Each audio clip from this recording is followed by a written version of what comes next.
So I would like to start this program. So hi everyone, welcome to everyone for giving your time for this event. And so I just made a note. I'm just gonna bring that up here.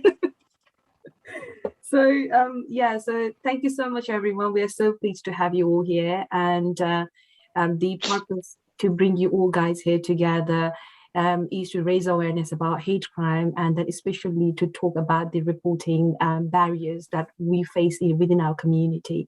So, and then also it's a National Hate Crime Awareness Week, and we thought like this is a perfect time for us to talk about hate crime. And yes, and then also the recent incident that has been taken place, just to be precise, the hate crime happened in a Euro Cup, and then also the anti-Asian hate crime that took place, that has been started since the pandemic started, and then also Black Lives Matter. So these all things made us realize that it's a high time for us to come together and then raise some awareness about hate crime. So yeah, before we move on, well, we got more people, so just give me a moment. So before we go ahead with our actual schedule, I would like everyone to introduce themselves, keeping it very short. And I will start from my end. So my name is Anusha, and I work as a project coordinator for Citizens Advice Rushmore. And on my screen, whoever comes at the first, I'm just going to pick them. So Ivan, would you like to introduce?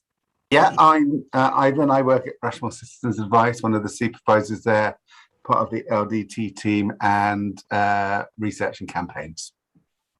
Great, thank you. Claire?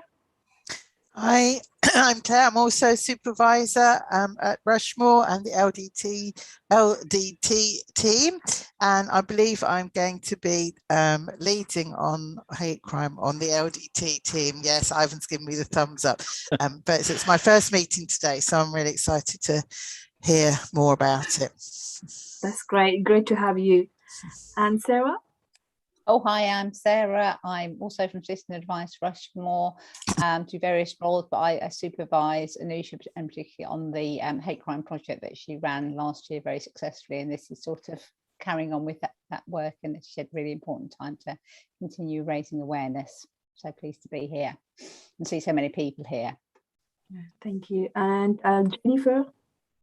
Hello, I'm Jennifer, and I was part of the research and campaigns team working on the hate crime project. And Gary? Yeah, Gary? Oh, right. Hi, everyone. My name's Gary Galley. I'm the Gurkha head of Gurkha Welfare at the Gurkha Welfare Trust, and so a trustee at Citizens Advice Rushmore. Yeah, thank you. And Christine and Durga. Morning, everyone. Kirsten Trayman. I'm the police inspector for Rushmore. Hello, good morning, everybody. My name is PCSO Thapa, currently stationed at Aldershot. Yeah, thank you, guys. And Lucy? I'm a supervisor at Citizens Rushmore Advice. I'm part of the LDT team, and I work with Ivan on research and campaigns as well. Thank you. And Prathiva?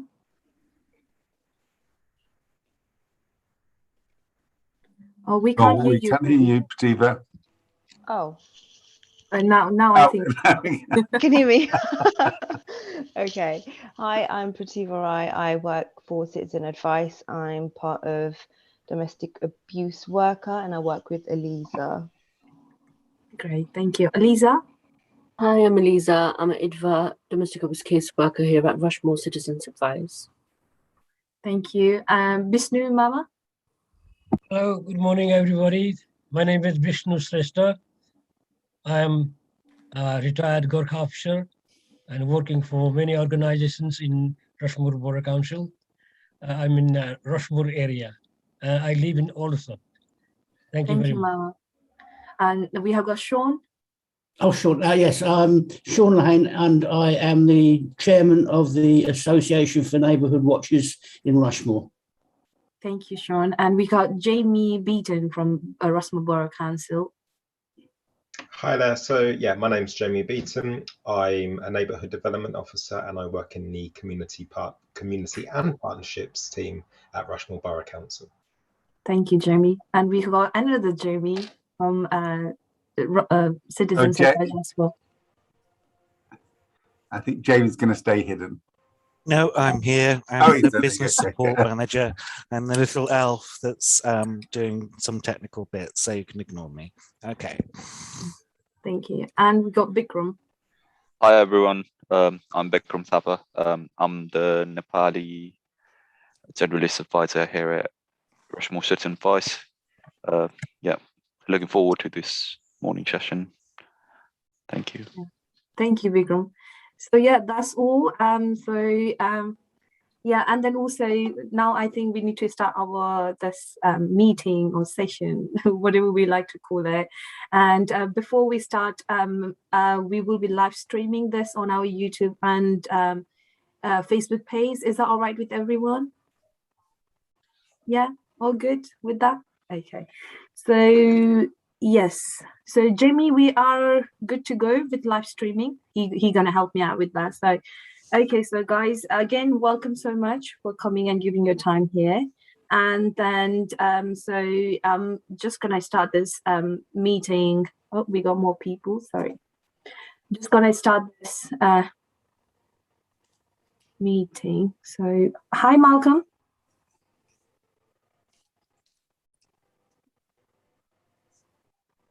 Malcolm.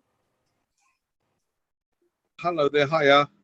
Hi, Malcolm. Hi, apologies for my lateness. That's completely fine. We just introduced ourselves, so would you like to introduce your... Oh, wow. Okay. My name is Malcolm Cummins. I am a pastor, a minister at the NTCG Aldershot Community Church in Victoria Road in Aldershot. I also serve as the Mayor's Chaplain, and also am a trustee of the Citizens Advice in Rushmore.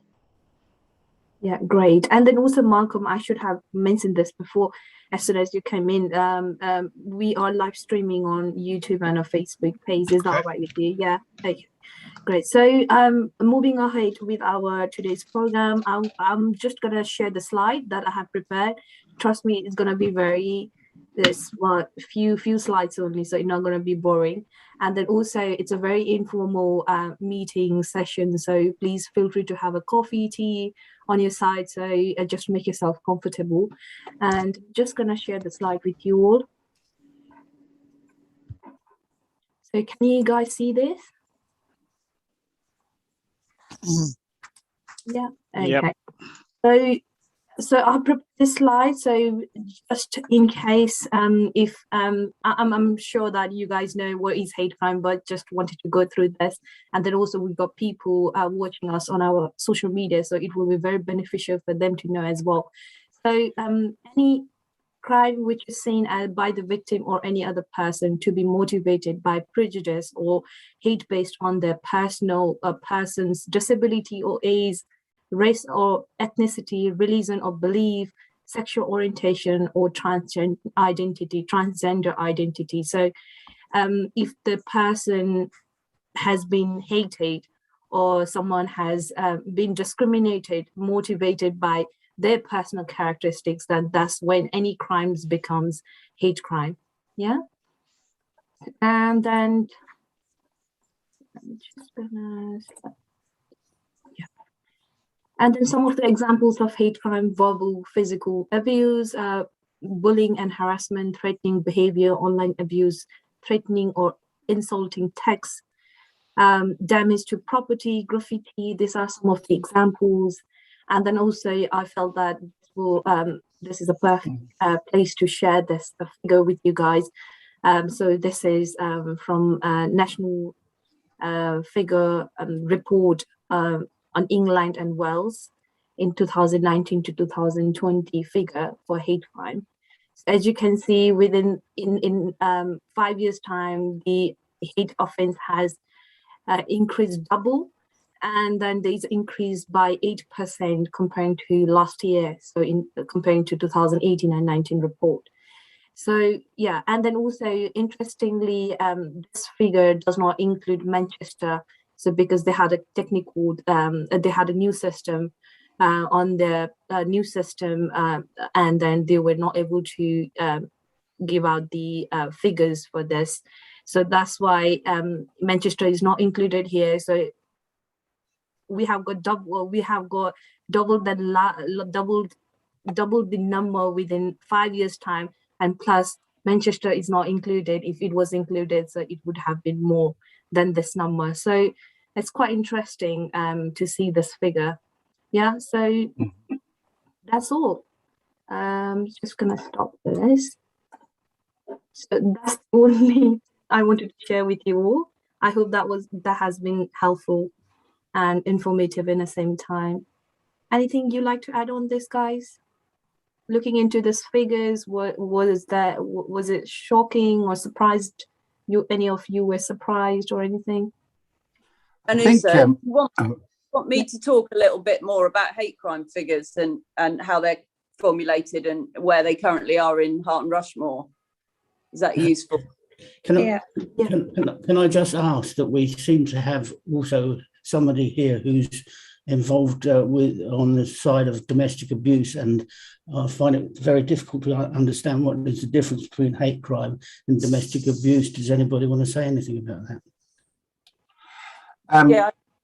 Kirsten. You want me to come in, Ivan? Or yeah, I mean, basically, it's down to how police forces classify it, really. So the Metropolitan Police classify hate crime as a domestic abuse as a hate crime, but not all forces do, Kirsten. That's right, currently, is that right? Okay, we've got two different things going on. So you can have prejudice and hostility and basically hate-related crimes that can occur in a domestic setting between partners. So domestic abuse would be either interfamilial domestic abuse between siblings, say between an adult child and an older parent, or between intimate partners. So that's domestic abuse, but you can have hate crimes perpetuated within a domestic setting.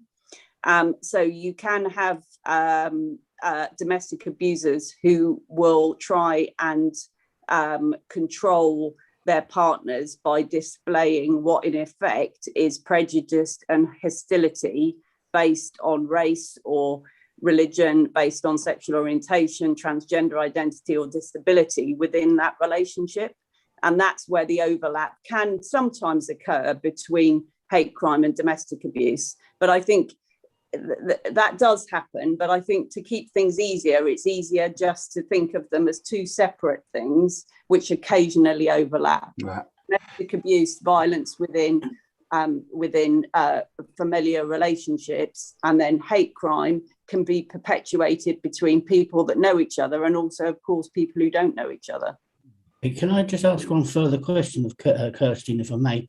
And that is that once upon a time, I know that the Rushmore Council had a team who were dealing with domestic abuse, and now we've got the tag of hate crime on it. Now it seems to be sort of a police matter. Is it still the police and the council going hand in hand? I think anything in this arena, Sean, the police and the council are hand in hand. Okay. You know, as you know, I work very closely with the community safety team. If it's about domestic abuse and about hate crime, we work together, especially within the setting every month of the vulnerability operational group, where we look at some of those people that are most vulnerable in our communities, and we work together. So yeah, the council and us are always hand in hand. Anusha, do you want me to expand on those figures and let's set them in a bit of context? Because it's hate crime figure reporting is quite tricky for people to understand.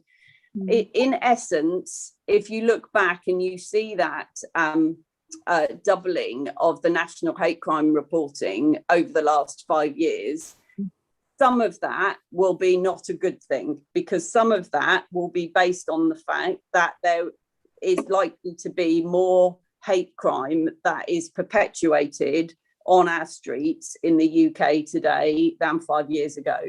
Having said that, the way that hate crime is recorded nationally, and the scrutiny around how police forces record hate crime is much tighter and much better now than it would have been 5 years ago. So some of that difference is based on recording, and some of that difference will also be based on the confidence of people within communities across the UK in being able to report hate crime, understanding what it is, and the confidence to tell us what's going on and what they're subjected to. So some of that, it's a mix. And of course, I can't sit here, and no one can, and tell you what percentage it is for all of those different elements. Yeah. Just to give you an idea in context for Hart and Rushmore, when I look at any crime recording at the moment, I'm comparing to 2 years ago, but because of COVID last year, all of the crime statistics are kind of skewed because of the lockdowns, and there were times where we had very little crime reported compared with previously. So when I'm looking at statistics now, so far this year, we've had 239 hate crime incidents reported in Hart and Rushmore. Wow. And that is compared to 157 hate crime incidents in Hart and Rushmore in the same time period, the same 9 to 10 months 2 years ago. So 239 so far this year is in effect a 52% increase compared with 2 years ago and the same time period. Gosh. Just to put that in a bit of context with where we sit kind of within the other districts within Hampshire and the Isle of Wight, and of course the unitary authorities, Southampton and Portsmouth as well. So the force as a whole, so Hampshire and the Isle of Wight as a whole have seen a 49% increase in hate crime compared with 2 years ago. But as I said earlier, some of that will be how tight we are in our crime recording. So, I mean, one thing, we've got a new command and control system that makes sure that crimes are recorded really early, really clearly. So some of that is about tightening up on how hate crimes are recorded. Some of it is about increasing confidence in people being able to report hate crime, which is great. And that's one of the reasons that we're here today, to encourage the reporting of hate crime. Even with those statistics, it is really still underreported. And a lot of people will just not pick up the phone, whether it's for a lower level verbal abuse type hate crime in the street or something more serious. You know, people still are reluctant to pick up the phone and report hate crimes. So for me, an increase in hate crime is not necessarily a bad thing if it's an increase in statistics, in that people are encouraged to report it. So I think careful when we're looking at the data around hate crime. Yeah. Does it sort of help a little bit? Yeah, it Yeah, does, definitely. Yeah. I think you're going to be speaking later, Kirsten. We're going to actually speak later on why it's so important to report and what happens with those figures and what that enables you to do as a force as well, in terms of maybe funding and raising the profile, etc. Yeah, Jennifer? Can I ask a question? Yes. What happens, what is the follow-up when someone reports a hate crime? It's all very well, someone reporting, but then do the people who've committed the hate crime get called to account by the police? Yeah, Kirsty's going to pick that up later, isn't she, Anisha? Further on down. That's the exact question we have thought of asking them. So, yeah, and Malcolm. Oh, you're sorry. muted. Yeah. So I just wanted to ask, and maybe it's tied in a bit with Jennifer's question. Do we have any? Again, maybe picked up later, but do we have any data or commentary on people's experiences of reporting the hate crime? So, for example, if in the community the experience of reporting the hate crime with the police authorities is not a positive one, word will get around that there's no point reporting a hate crime because the police won't do anything about it. So have we inquired, is there any data to say that we've inquired of those people who've suffered hate crime, that their experience in dealing with the police was brilliant, or was it poor, or things like that? I mean, the police may have that information in their own. Yeah, we do, Anusha. I don't know. I don't have the statistics on me, but the victim satisfaction data, where we do dip sampling of victims of hate crime and other crime types, where we ask them about were they kept informed, what was the process around them reporting, was that straightforward? Did it lead to an outcome they were satisfied with, an investigation they were satisfied with? We ask those questions of victims of a number of crime types, including hate crime. My general impression is it's quite favourable. There will always be bits that we can learn from. One of the things we're generally not that brilliant at is we might do a fairly reasonable job or a good job connected with an investigation, but actually then keeping the public up to date and the victim up to date is one of those things that sometimes we let ourselves down with. So I haven't got the statistics with me, but I can provide them to Anusha beyond today if that's useful. Yeah, definitely, that would be useful. And then, so we have, that has been really useful discussion, and then a lot of information from Christine's side. So we're going to carry on that later in this meeting. Before we carry on that one, we have invited a few guest speakers to talk about the hate crime, and so we have invited Gary. If he can tell us how hate crime is viewed in Nepali community, and then if there is any barriers for reporting the hate crime within the community. Right. Just to let you know that as head of Gurkha welfare, our Aldershot office actually deals with Hampshire, Berkshire, and Surrey, and the rest of the counties. I work in my Salisbury office, co-located with the Gurkha Welfare Trust, and we look after the rest of the counties. And I often, before the pandemic, I used to go to all these communities and give presentations and talk about all these things. And these are my views from what I've got from them. Firstly, I think the biggest barrier, especially with our older generation, is the language, because they can't speak the lingo, they don't actually report. Secondly, I think they feel very hurt because they know that they have been given the settlement right to settle in the UK by the government in recognition of their 200 years of service by their partners or by ourselves, like Vishnu and myself. So when they actually face a hate crime by the younger generation, they feel really hurt. And because of the language barrier, again, they are not able to report it. Secondly, in our sort of society, the elders are, given a lot of respect.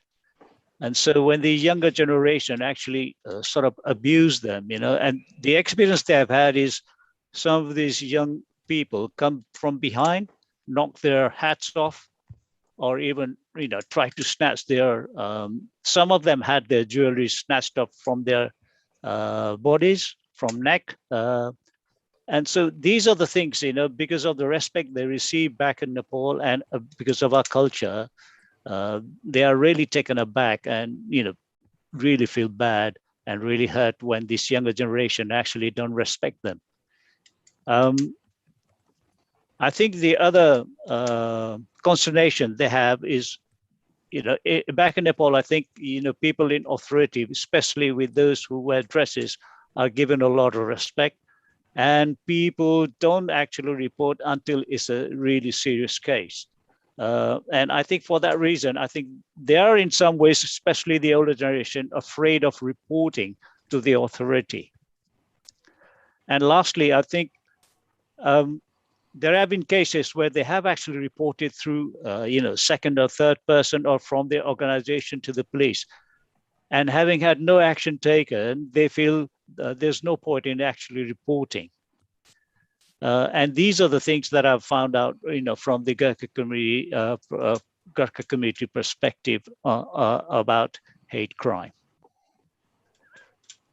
Yeah, thank you, Mama, for sharing your side viewpoint on hate crime.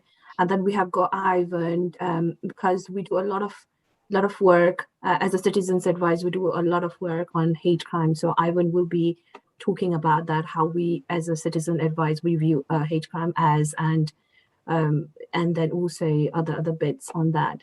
Yeah, Ivan. Yeah, just to say really that we are a designated hate crime reporting centre. That doesn't mean we're an alternative reporting centre to the police, for example.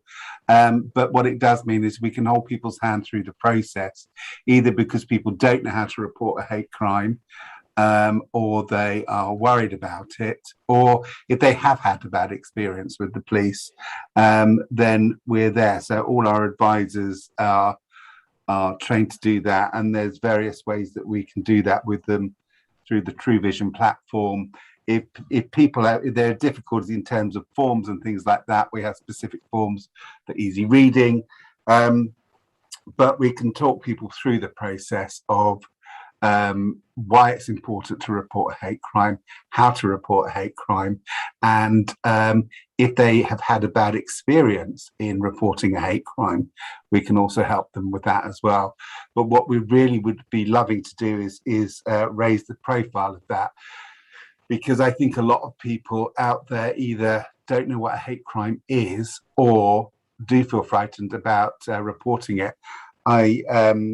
It's great that more people are reporting, but I know in terms of the LGBTQ community, for example, they estimate that 4 out of 5 hate crimes go unreported. That's a huge amount. So I think the figures that are there in terms of hate crime reporting figures are really underestimated, and doesn't give a true reflection of what's going on. In particular, young people in the LGBTQ plus community don't feel confident in going to the police. And it's looking at some of the reasons why different communities may have issues in reporting hate crime. For a lot of people in the LGBTQ plus community, it stirs up those things about their difference, and it's highlighted their difference again, and that they've dealt with all of their lives and try to be part of everyday society, and then you get a hate crime which is about their sexual orientation, and it brings it all to the fore again about the difficulties you had and the difference that you felt and how differently you were treated, perhaps when you were coming out and telling people, and how people reacted to you. So the thought then of going to somebody in authority, the police, to report that can be quite daunting, especially when you've also viewed authority as something that has limited your freedoms, your right to get married, your right to the age of consent that they fought for, and everything else. So there's a lot tied up in it. It's not just about not trusting an organization to report to, but everything that stirs up within somebody as well. And so with all of that underreporting, what we're really wanting to do is raise the profile of hate crime and encourage people, particularly in our sphere, to report hate crime as well, and explain the real importance of why that will make a difference, which Kirsten will be speaking about later. But it is difficult. I was the victim of a hate crime before lockdown, and I did report it, and the police were absolutely fantastic from start to finish. But it took a lot to do, and it did leave me feeling very vulnerable in the weeks afterwards. It happened, right outside my house. So, and also it does bring up things from the past that have happened and your difference and so forth. And I did wonder when I called the police how I would be viewed, and whether I, in essence, just to quote here, whether I'd be sort of somebody just making a fuss, or because I was being sensitive or something like that. So I think we need to do a lot more to understand why people don't report hate crime, and look at those reasons, and then encourage them that there are places that you can come. And that's what Citizens Advice are here for as well, literally to hold people's hands through that and encourage them to do it. And we just love to get more people coming to us so that we can encourage them. We work with the police, and we will help them report to the police if they're finding it difficult to go straight to the police. But as I say, we can also direct them straight to the police as well if they're unsure about where to go. So yeah, thank you, Ivan, for that. And then we have got Jamie Beaton from the Rossmore Borough Council. So Jamie, I know that you work closely with the Nepali community, and working with the Nepali community, and then plus working with different communities within Rossmore. Have you encountered any hate incident or any crimes taking place within those communities, or anything that you'd like to talk on this? Thank you. Yeah, so just wanted to say a bit about how we work with sort of all communities at Rushmore. So like from what Gary said previously about the Nepali community, we've worked closely with the Nepali community. We support community leaders, and we do various forums, and we support ESOL groups as well. And literally just before lockdown, I think it even might have been just a few days before lockdown, Gary and Mahendra, they were doing a presentation on life and culture of Nepal. So part of the work we do is around not just supporting the Nepali community and other communities, it's sharing the information of the cultures and traditions of those cultures that are here. And I think that's really important that we share that message so people have a better understanding. When I first started at Rushmore 10 years ago, there was a lot of hate crime, whether that was reported or not, but it was a major issue around the Nepali community. And as a council, there was a lot of engagement with those who were unhappy with the arrival of the Nepali community in the local area, and having dialogue. And again, it's getting to see where the similarities, and getting people to come together, and creating opportunities for people to be able to integrate, creating opportunities for people to be able to understand each other. And I think that was very much the work that we did prior to the lockdown, because we would do events. So we'd have food festivals or small neighborhood events, especially those up in the Prospect Estate area, which just gave opportunities for people to be able to connect.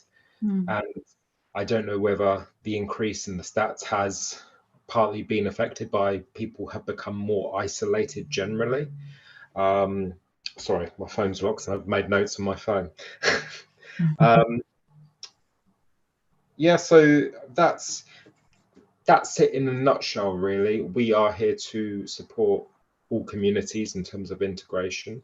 What Gary said, I thought was, personally, I found that quite sad. And thank you, Gary, for sharing that, because I'm sure having that knowledge, just it adds something. And again, for Ivan, thank you for sharing your story as well, because I've never been a victim of any hate crime. So be able to understand some of that perspective is really important. And yeah, just moving forward, where hopefully we come into a world where there's going to be less barriers, and we can continue that work and work with people, because people are going to be struggling with the impact of what has happened over the last nearly 2 years. So just being aware of that and helping people integrate. And I know that ESOL classes are starting up again. And again, just seeing what we can do. So that's it from me. Yeah, thank you so much, Jeremy. That's like really helpful.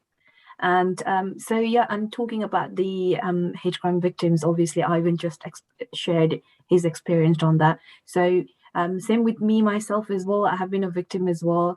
And so maybe that's one of the reason I'm very passionate about this topic.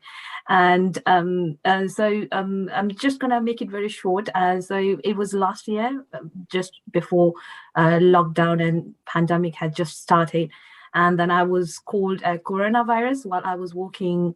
I was at car park at my workplace. I've definitely got a support from my my manager on this, and she told me like you should report this, but I was very hesitant. So linking back to what Gary said, um, like I was very hesitant. I thought like it's a very minor issue, and I wasn't looking outside the box, you know. So it's a very minor issue. I should not take this further.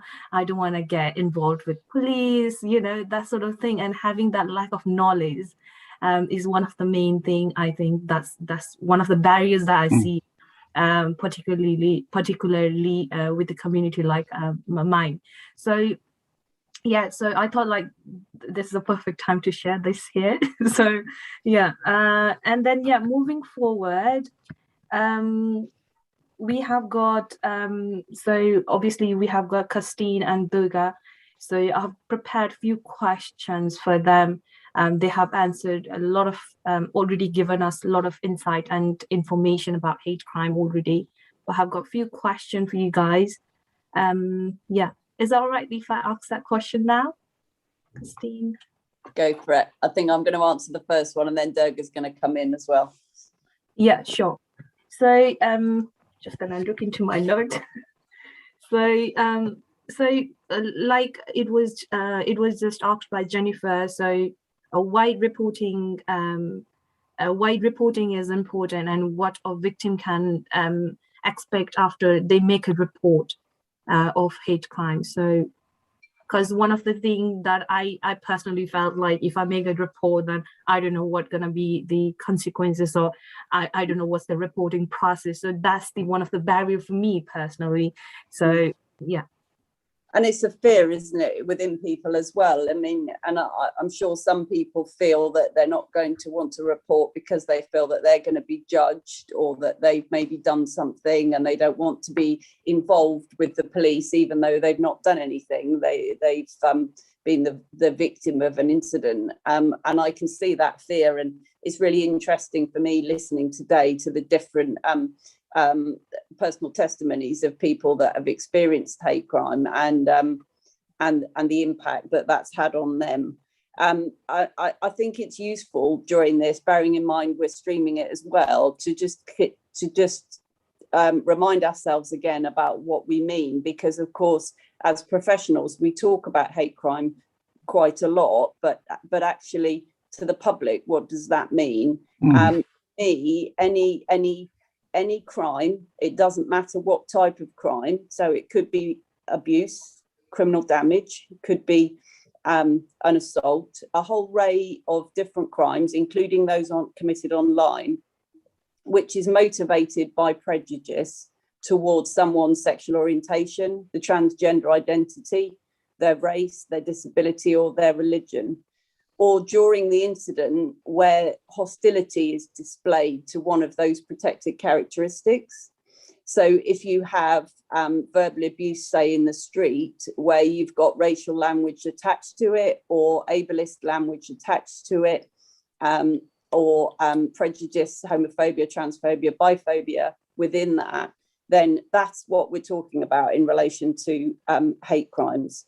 The importance of reporting for me is firstly about supporting the victim. What we do know is that victims of hate crime are twice as likely to feel fear, anxiety, to feel upset, and to be affected so much more than crimes which don't have that prejudice and hostility kind of angle on them.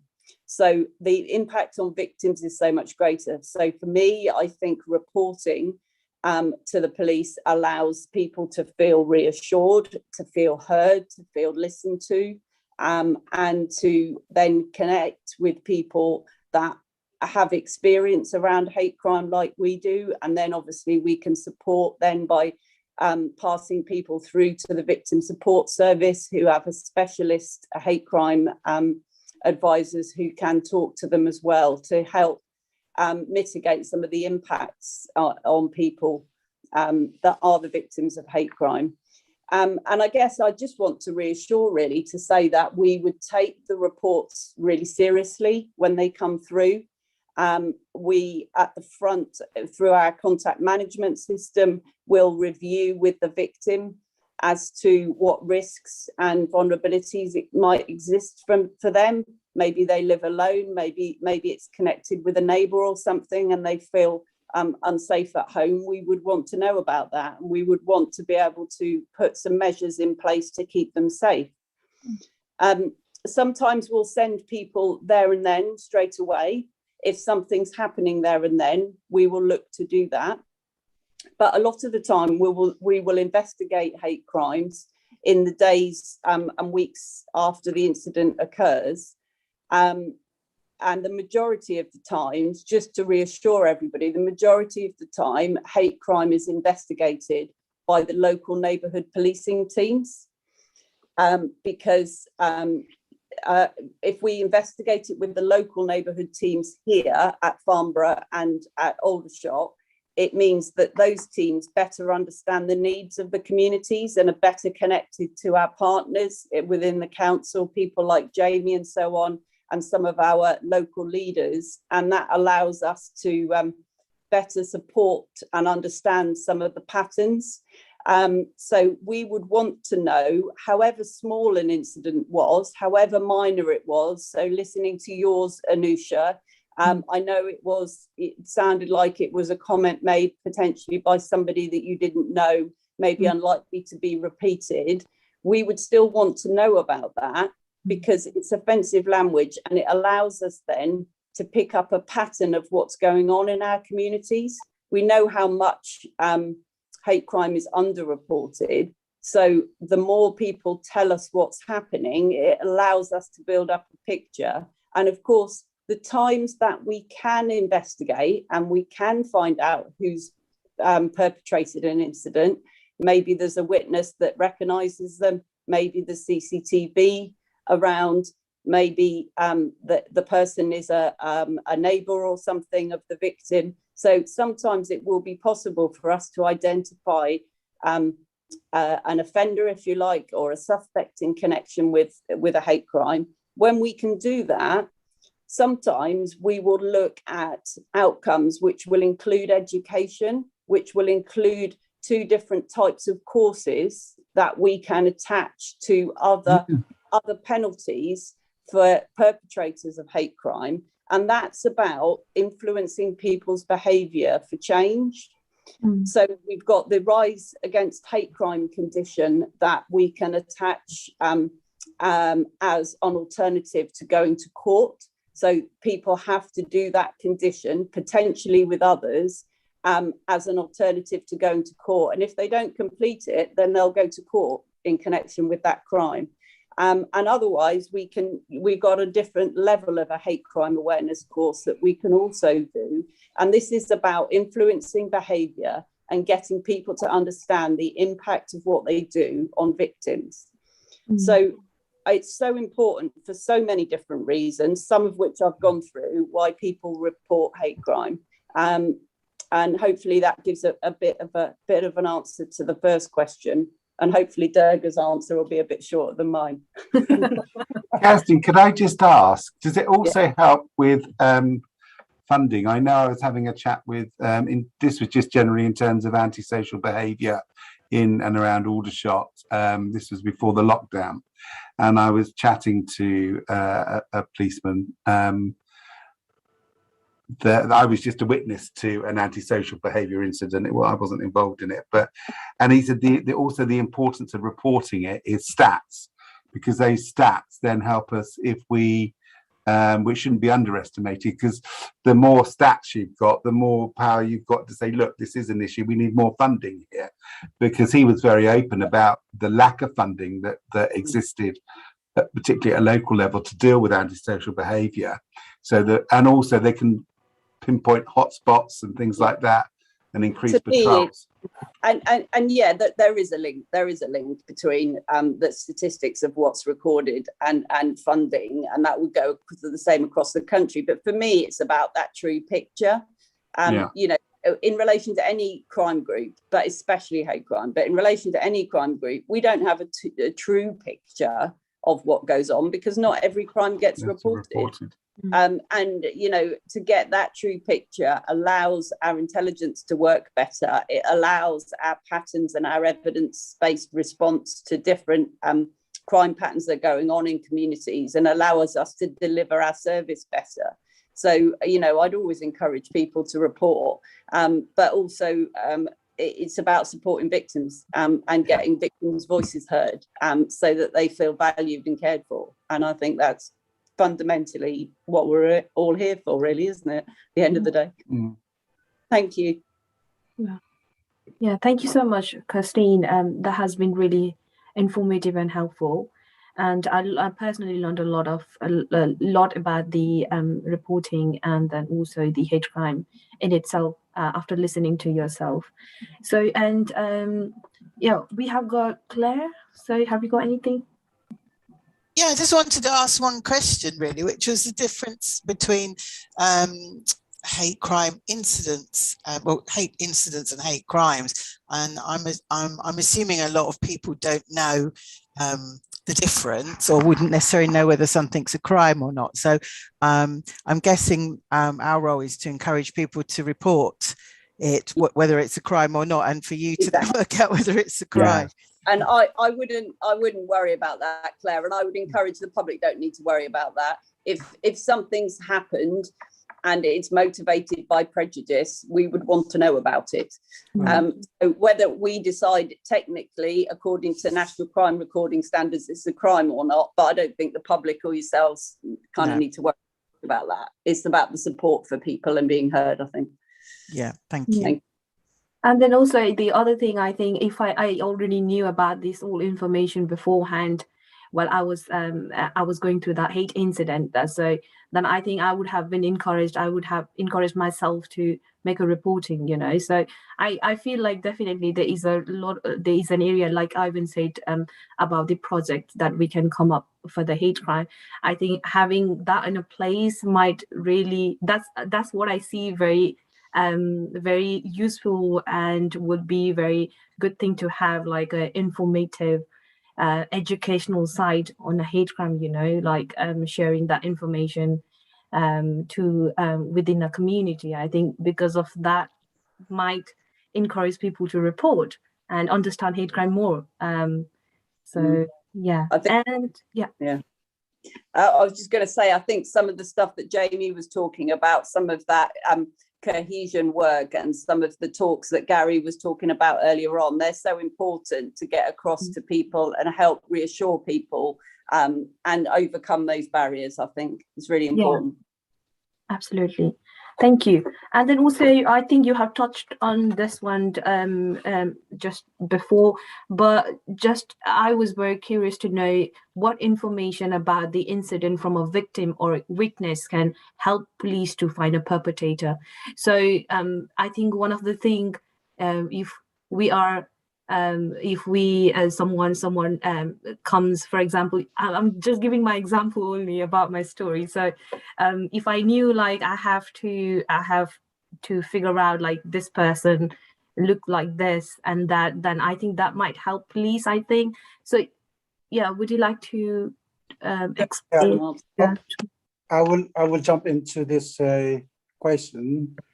So basically, it is really, really important to, you know, describe the situation firstly, and where it happened, and basically like location wise, if you can have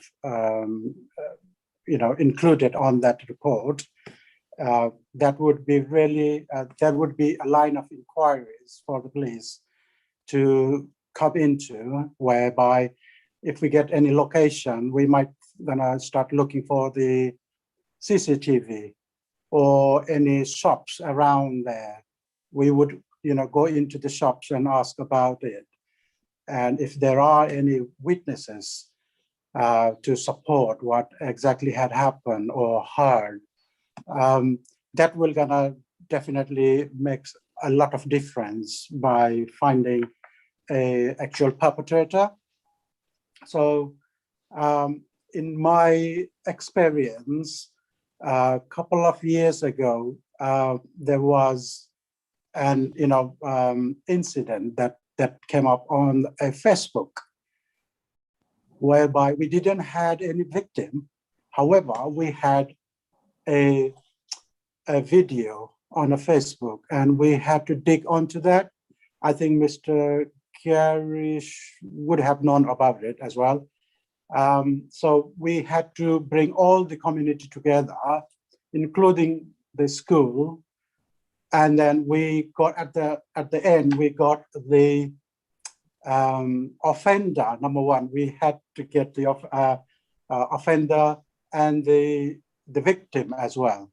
So basically, it is most importantly, we must report. Either it's a hate crime or it's just an incident. So this is really important. Like we need to, if there is any witnesses, like in your case, Anusha, if there were anyone nearby who might have heard or seen what have gone through, you could have included his or her name as well to support, to back you up. So like witnesses, any CCTV in the area, or like sometimes like you've gone through that incident and you forgot, and it might gonna come back onto the social media. Oh yeah. Go back to social media. If someone was gonna start talking about, oh, Anusha, you were on that Facebook, that somebody has posted, please bring that one into police attention as well. So video recordings and social media postings, that would be really a good idea to give it to the police, which will gonna help find the perpetrators. Yeah, thank you, Durga Mama. Malcolm, I know you have raised your hand, but I'm just going to quickly, lastly, this is the last question I'm just going to ask to police. So other thing, I was very keen, and then other people here might be keen as well, that how vulnerable people, such as people with disability or language barrier, can make a report to police, and what support is available to victims while reporting and after reporting, because obviously they might have gone through a trauma because of their experience, and what is there any support available to them? Yeah. Okay, there are a few ways to contact, make a report of the incidents. Like basically, if it's an emergency, it's 999 straight away. And then there is, if someone who is hard of hearing, or they can use text phones as well, 1-8000, or they can text us on 999 if they are pre-registered. So basically they have to be pre-registered to that SMS service. And so 101 is the non-emergency inquiries or reporting, and basically visiting police station and reporting online if the incident had already happened, and there is no other, the offender has already left, then it is, I think, quite ideal for reporting online as well. Obviously, there is a third-party reporting center, as you know, as you already mentioned. We can go to our local libraries, Citizen Advice Bureau, and other volunteer services. And so these are the third party, and we've got so on this one, if I can elaborate more, one incident we had, we got that incident from that report from the GP. So it is best to go through the GP as well. This is my experience, which we learned that it was not necessarily a hate crime, but it was a domestic incident. So we got through GP as well. So, okay. So I think we can include GP as well. Yeah, I think it's who people feel most comfortable with, and that's the benefit of the third-party reporting centres, library and citizens' advice. It might not be quite as intimidating for somebody to come in or speak on the phone to one of yourselves at Citizens Advice to ask about reporting and to report through. And also I'd emphasise the True Vision website at report-it.org.uk. So you can report hate crime through there as well, through their online system or otherwise online at the Hampshire Constabulary website. And I think both of those ways allow people through online a little bit easier than sometimes speaking on the phone or coming into the station, depending on language barriers and so on. And then lastly, Dirk has just reminded me about Crime Stoppers as well. If somebody didn't want to leave their name but wanted to report that something had happened, they can do that anonymously at Crime Stoppers as well. So there's a number of different routes, and it's about how the person feels is most appropriate for them. I think the other question you touched on there, Anusha, was about support for people. And you know, I didn't mention it earlier, but also like to add that every hate crime that gets reported, I will review in Rushmore, and my colleague Inspector Lovegrove will do the same in Hart. So every hate crime that gets reported, we will review those as inspectors and influence the investigation. And also we have to authorise the filing of it. And that just shows how seriously hate crime is taken within Hampshire Constabulary. And in relation to support, I mentioned Victim Support Service earlier on, and the hate crime work they do is really, really valuable at supporting victims of hate crime. In addition to that, we have two schemes within Hampshire and the Isle of Wight. We have the LAGLO scheme, which supports and advises victims and witnesses that identify as lesbian, gay, bisexual and transgender. So we have the LAGLO scheme within the police to support and help victims of hate crime from the LGBT plus community. And we also have PLOD, which is Police Link Officers for the Deaf. And again, the deaf community can get in touch with a PLOD officer to report hate crimes and to get advice on reporting and get support as well. So those schemes as well, where officers have additional awareness and knowledge and can better support certain communities, is again helpful. Yeah, thank you so much, Christine and Durga. That's really helpful. A lot of information that I didn't know myself, despite working on the hate crime myself for more than a year now. So thank you. And we have got Malcolm. Thank you, Malcolm, and sorry for making you wait.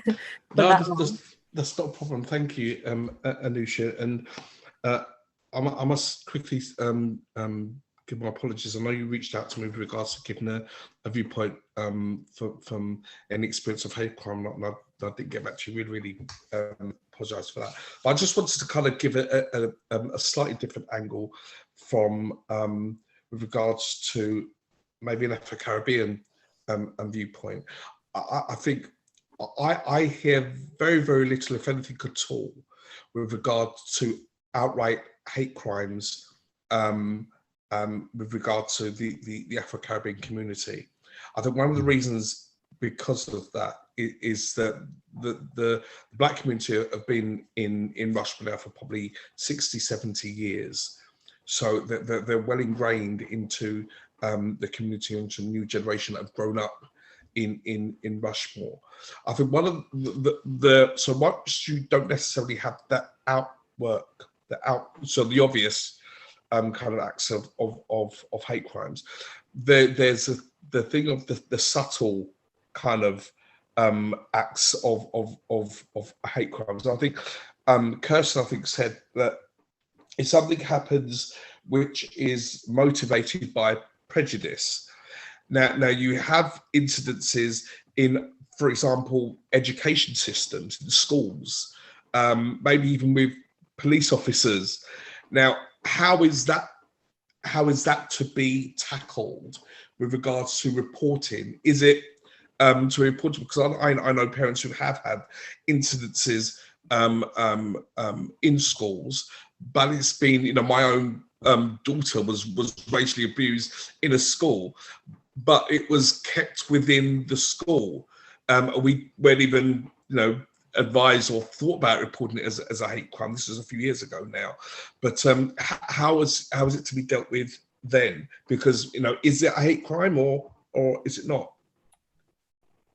Yes, technically it would be, Malcolm. Would be my answer to that. What I would say is, when it's in a school setting, we have like a charter agreement with education, and I would always encourage people to report things that happen within the school to the school first of all, and then a conversation to be had between the young person, the family and the school about whether to report to the police or not. But that avenue is always open to a parent or a young person to report directly to the police as well. And if it's about prejudice, to be honest, we would want to know about that. We would want to be able to work with the school and the family and make sure the support's given, and then look at other preventative work.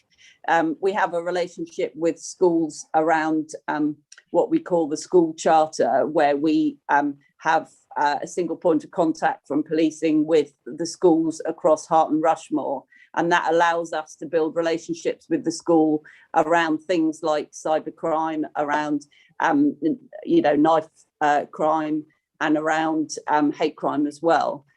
So yeah, both is probably the ideal answer. Yeah, thank you. Yeah, so thank you, Malcolm and Christine, and we have a Gary. I just wanted to ask you, you talked about when reporting, nowadays with the use of mobile phone, many people actually, if they do, when they face a racial crime or a hate crime, as you say, if they do take the video of the perpetrator, how would you actually take that? Or if someone else, a witness, takes a video of the crime being committed, how would the police actually take that? We've got mechanisms that are a bit technical beyond what I can do. I'm sure Durga knows what to do, whereby we can send a link out to a victim or a witness, and they can then upload the video onto our systems to allow us to use the video and to investigate the crime.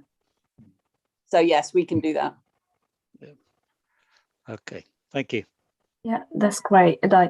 It's a really useful discussion we just had. And yeah, thank you, everyone. And now we have got Ivan. Would you like to talk about the partnership work? I know as a Citizen Advice Research and Campaign Group, we have been doing a lot on a hate crime and trying to build that partnership working environment with other community groups. So would you like to talk about that, please? Yeah, and we're just wondering whether any of the people here, any of the groups represented here, would be interested in, and not sure what shape this would take yet, but some form of collaborative working. We've set up, for example, in terms of scams, in the local community, a scams page on Facebook, which involves all manner of groups in the local community, and we all post directly to it, to alert in real time about scams that are going on in the local area.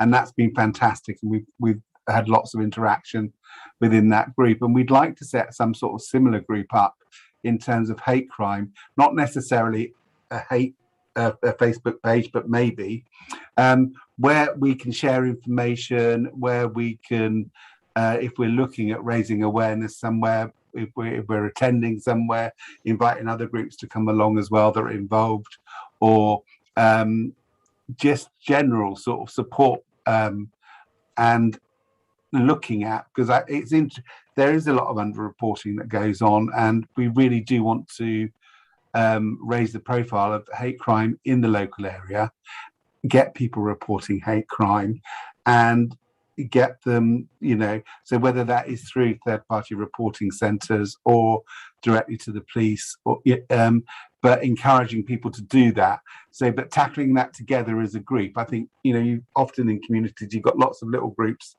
doing things. So just whether anybody, from this group would be interested in taking part in something like that if we put something together. So, yeah. Yeah, please, more than happy to support with that, Ivan. Lovely. Thank you, Kirsten. Malcolm, do you think that's something you yeah, brilliant. Sean? Yeah, that we will support. You know that we have our own steering committee, of which we have a CAB member on in any case, and we're fully supporting the scams initiative. Yeah, absolutely. Count me in.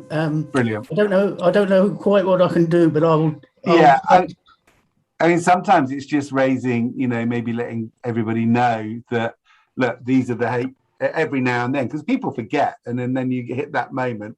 Look, these are the hate crime reporting centres. You can report to the police, but you can also I didn't realise the library was a place you could go to, for example, which is great. So yeah, and it's just. I think we've talked about this as well. Is that we ran a meeting for all of our neighbourhood watch coordinators in Rushmore about 2 weeks ago.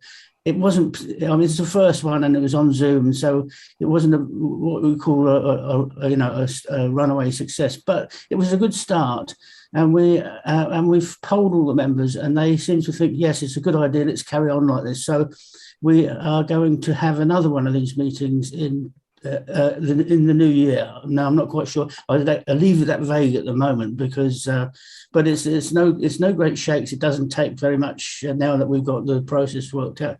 And it'd be nice to have some speakers like yourself and Kirsten and people like that just to address the meeting with a few slides and some.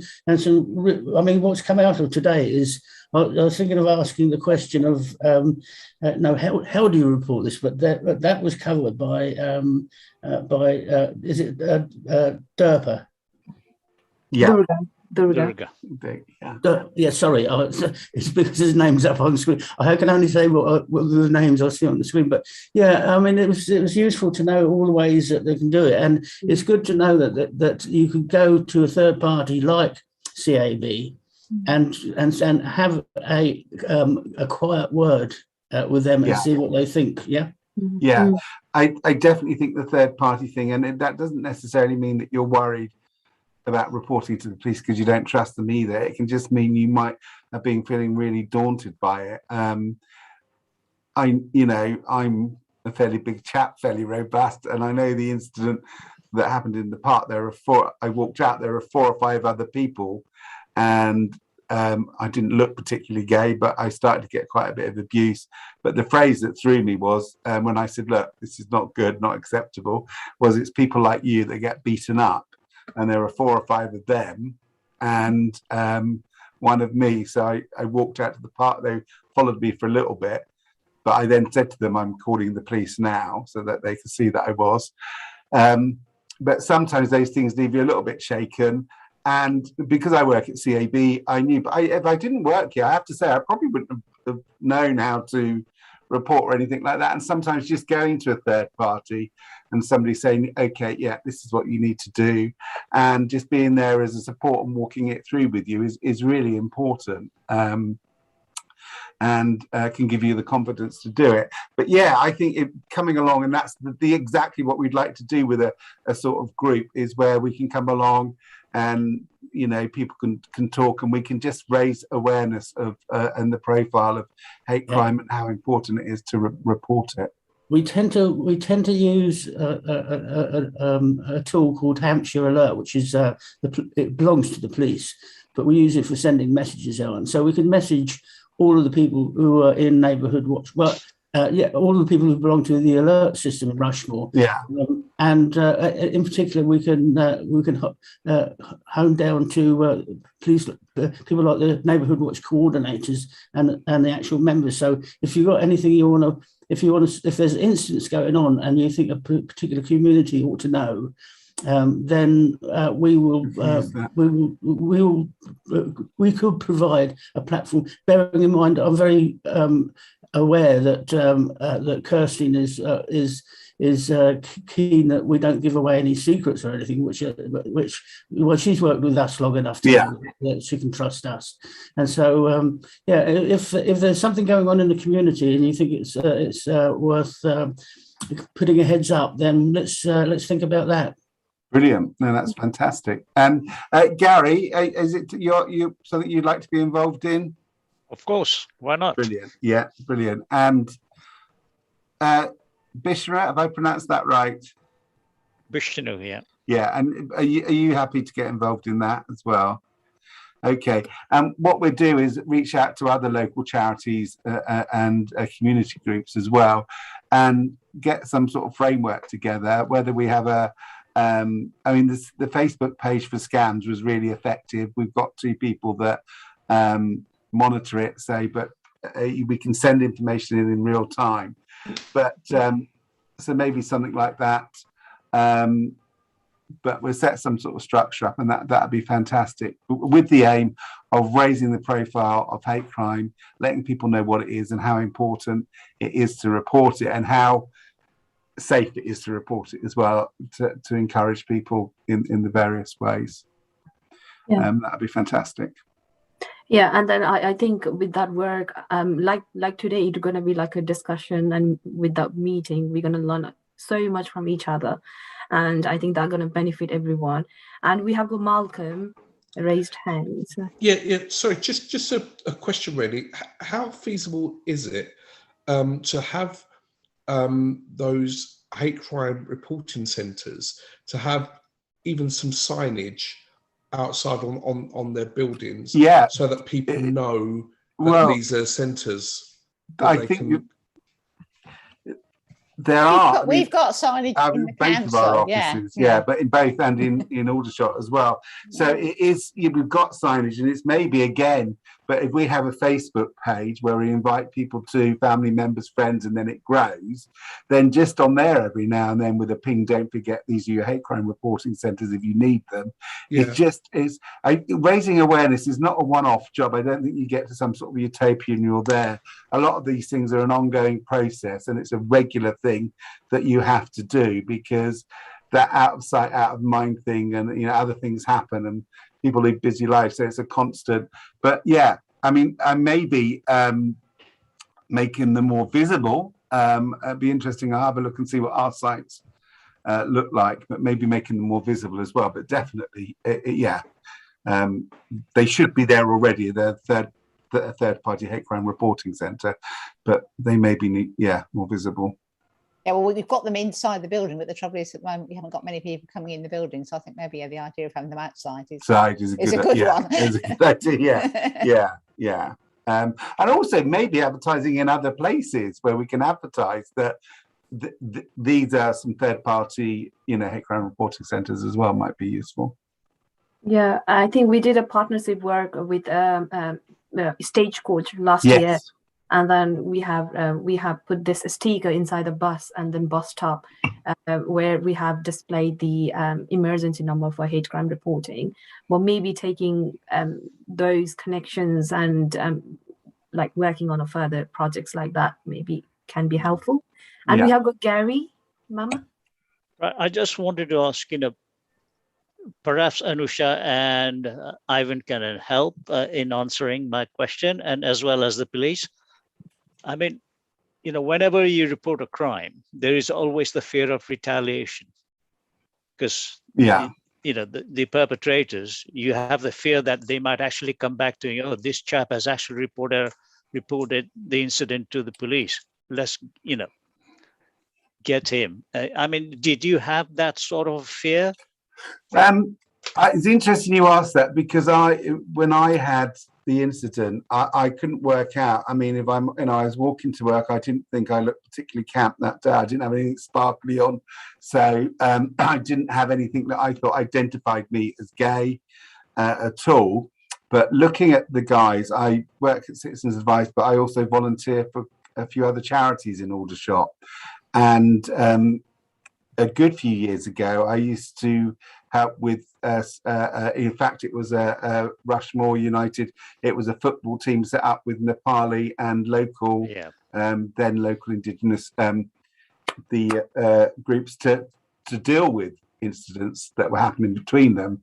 And the guy that was there, I think, recognized me from when I did the work with that group. So he obviously knew me, and that did worry me. And the other thing that I was worried about was, because I walked out of here and walked down, and it happened just sort of further down, where they were sat, in my head I'm thinking, well, they could have seen where I've come out of. So I was worried, that was a thing that did cross my mind.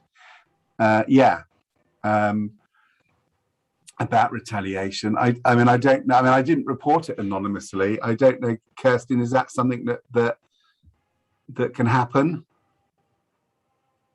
Yeah, you can either have somebody reporting it on somebody else's behalf, so at least we know about it. Yeah. But also, if somebody wanted to phone Crime Stoppers and report what had happened, but not want to give their name, then they can do that through Crime Stoppers. It's just, then it's harder for us to be able to put support systems and also safeguarding. If somebody did feel threatened, like yourself, Ivan, and worried about it being linked to your home, then there are steps that we can do then to make people feel safer and for them to actually be safer. So, if somebody doesn't tell us who they are, it's harder for us to put those assessments and actions in place. Place. I mean, I think also, Gary, is I mean, I talked about it when I got to work, and that obviously where I work at CAB, that was really reassuring. So I think having people to talk to, and so those third-party centres where you can just go along and talk about it, it is important as well. Yeah, I think to get the reassurance from the police and from the authority to you as a victim, I think is very important. Yeah, because that it sort of calms you down and gives the confidence to actually report the crime to the police.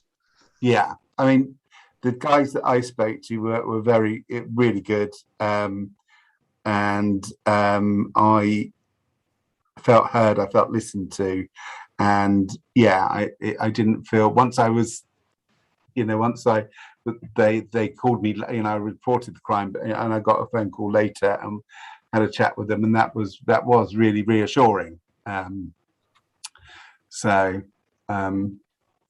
actually, I think if I remember rightly, they'd said that they'd been to the area, had a look, but the people had gone. But in my head, I'm thinking the fact that they actually went there and had a look was also quite reassuring as well. I mean, it was down the road in the park, so there's nobody around. But thinking about the fact that had there been, then they could have asked and things like that. So the fact that they'd been there before they spoke to me as well was, and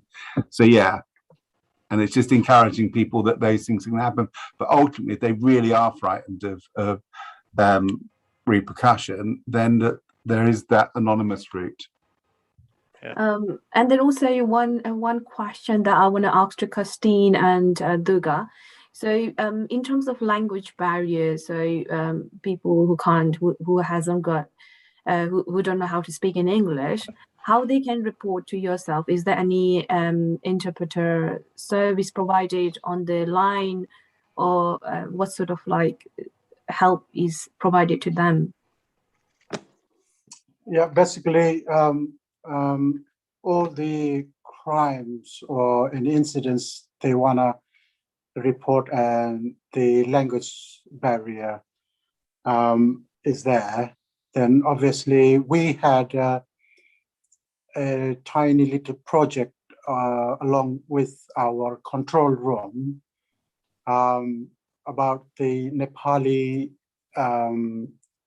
reporting persons, just to say, basically call 999 and call, just say Nepali, and the operator will gonna know that the person who is on the other end is a Nepali.